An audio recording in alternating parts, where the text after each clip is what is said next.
Bonjour, bonjour, bienvenue à toutes et à tous sur Cocotte TV. Aujourd'hui, une nouvelle vidéo de présentation et on vous parle de la toute nouvelle carte mère MSI X570S Ace Max. Une carte mère résolument haut de gamme au format ATX qui propose pas moins de 18 phases d'alimentation.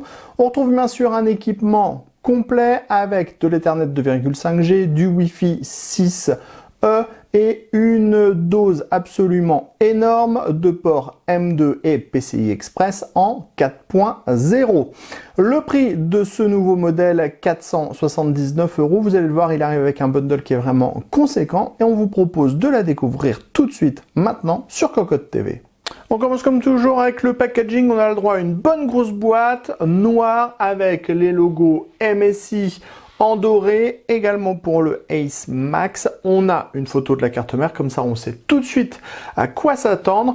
Et bien sûr, on a toutes les références MEG X570S Ace Max. Pas facile à dire du tout, ça fait beaucoup de S.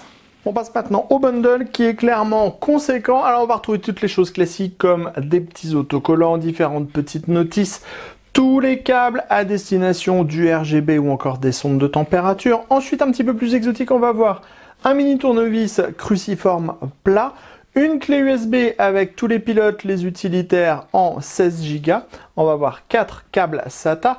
On va avoir l'antenne pour le Wi-Fi, la notice d'utilisation et cerise sur le gâteau, on va avoir un M2 Expander Z Gen 4 qui va vous permettre tout simplement d'intégrer 2 SSD M2 sur cette carte.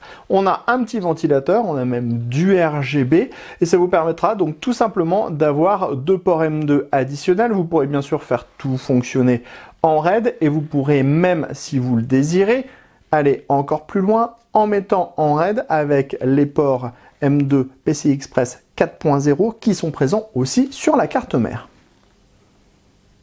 Assurément, cette carte mère ATX par MSI est plutôt très jolie. Elle est hyper sobre. Elle donne principalement dans le noir. On a quelques marquages dorés. Ça fait très pro. On aime beaucoup. On a un PCB qui est noir mat et autour du socket, on va retrouver 18 phases d'alimentation. Ces 18 phases d'alimentation vont être alimentées par 2 connecteurs 8 pins que l'on trouve ici.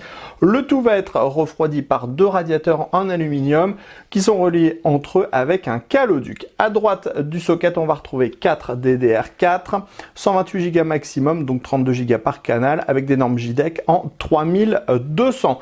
On va avoir quelques prises fan, 4 au total. On va avoir un afficheur de code. Ensuite, on va avoir le 24 broches ATX, l'USB 3.2 Gen 2, l'USB 3.2 Gen 1. Ensuite, on va avoir pas moins de 8 ports SATA 3. Ici, on a le chipset avec un énorme radiateur dessus. On verra, on aura du RGB. On en parlera en fin de vidéo. Ensuite, on le voit ici, on a 4 radiateurs à destination de ports en M2. Donc, c'est géré via le processeur ou via le chipset en PCI Express 4.0 et en 4X.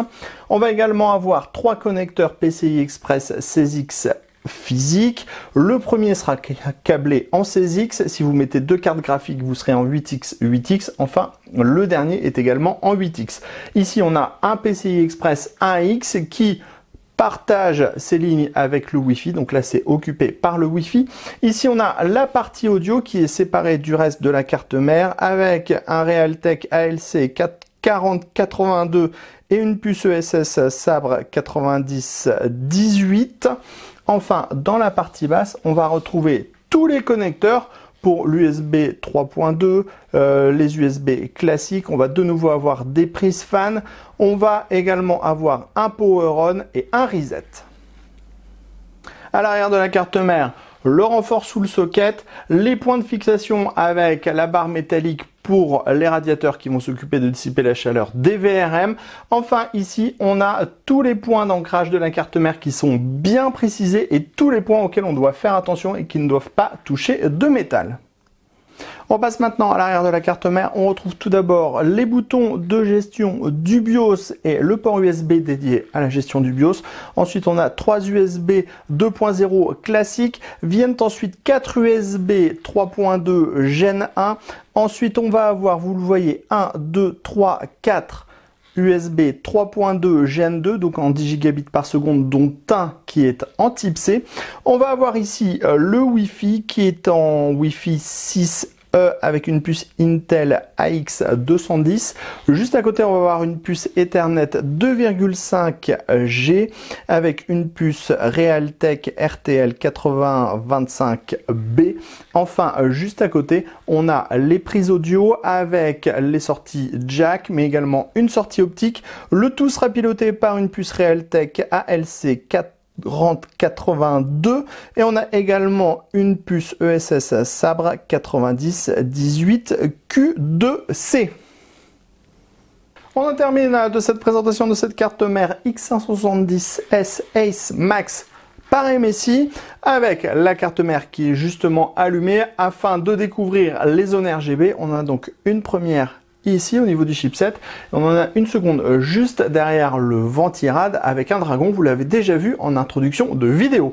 On a également un petit peu de RGB sur la carte M2, donc sur le Xpander Z Gen 4, un dispositif qui vous permettra d'ajouter 2 SSD additionnels en M2, en PCI Express 4.0 et de les coupler si vous avez envie en RAID 0. Voilà, vous savez à peu près tout de cette carte mère X570S par MSI, la Ace Max, et on se dit rendez-vous très prochainement sur cocotland.com pour toutes nos news, tous nos articles, et sur notre chaîne Cocotte TV pour toutes nos prochaines vidéos. On vous dit à très bientôt.